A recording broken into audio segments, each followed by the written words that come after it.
Good afternoon everyone. Today we're looking at, as you can see, a Seiko watch review. I'm wearing my Seiko today. It's part of my own collection. It's called the Seiko ProPEX Speed Timer. I have done a review of this. Go check out the playlist that is my current watch collection. That video's in there. Seiko ProPEX Speed Timer SSC 813PO, I think it is. It's really bad that I remember that. Assuming that's correct. But it's been changed to a white strap, comes on a stainless steel strap. Go check that one out if you get a chance.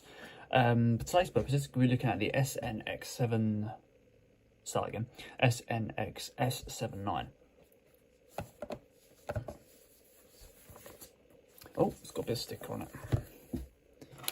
So get all my section of knives out. Probably could have peeled that off, but I had the gloves on, so I didn't really get a chance.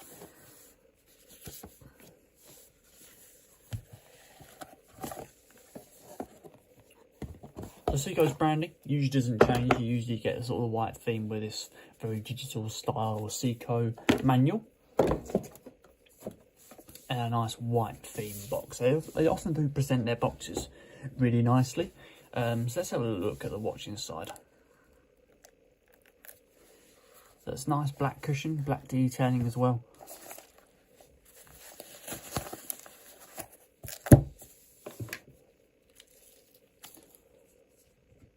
Move some stuff around so I can see this watch.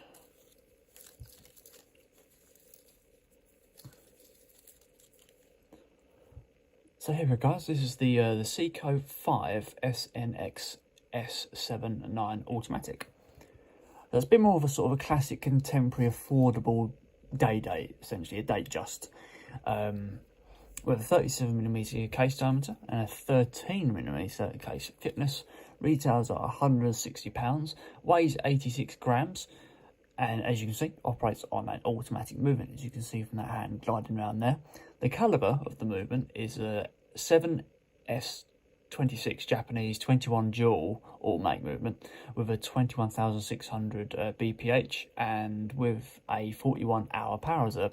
So that's a little bit about the specs of the actual technical stuff. So let's move on to the more interesting bits, the dial and stuff like that.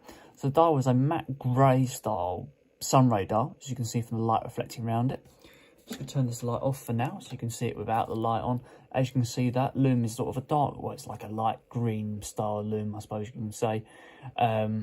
Really luminous, really quite nice. Full sort of day date in the corner here, but they're going for the bit more of a vintage contemporary look to it. Right, fully luminous hands, baton markers are luminous as well, with the Seiko logo on the top there. No sort of markings inside the face that you might expect from, say, the Rolex equivalent, but this one, I mean, a lot of watches don't have that, so it's no issue there.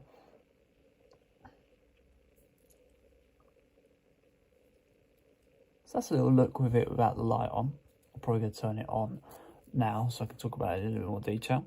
But you've got hard Lex glass going over the top of the actual watch. And it's fitted with a Diashock fitting. Couldn't tell you what that is, just saw it on the specs. You guys are going to probably, some experts probably have to Google that for me. So light's going back on. So, coming back to the casing, we've got a full sort of polished style case, you can see here. There's no sort of lined effect on the side there. I quite like the curved nature of this of the watch. It's very sort of delicate. It's nice and sleek actually. It sits almost like one of those old-fashioned radioactive Geiger counter watches. It reminds me of one of those, how it sits. Obviously much smaller. One thing I don't like is how the strap sounds when you're rattling it around. Probably shouldn't do that anyway, but no matter. Right, I'm going to move out to the crown. So the crown is indented at the 4 PM, not usually seen.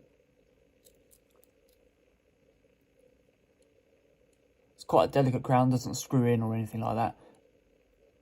Nice strong rotation to the date dial, good amount of feedback, as should be expected from a Seiko watch.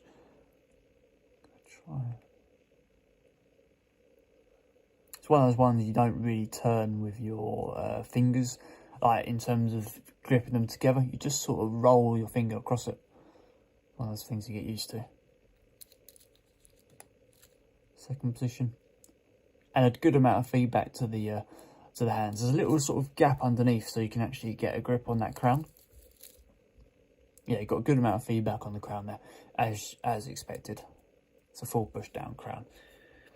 You get free atmospheric waterproofness with this watch as well. Sorry, I forgot to mention that.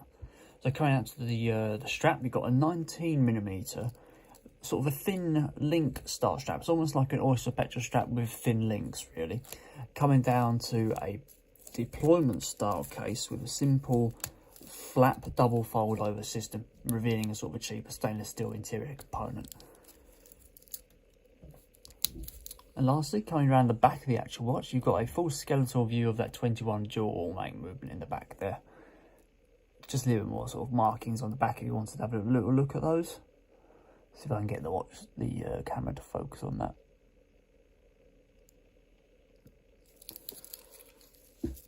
Gonna put this on next to the other Seiko. Have a little look.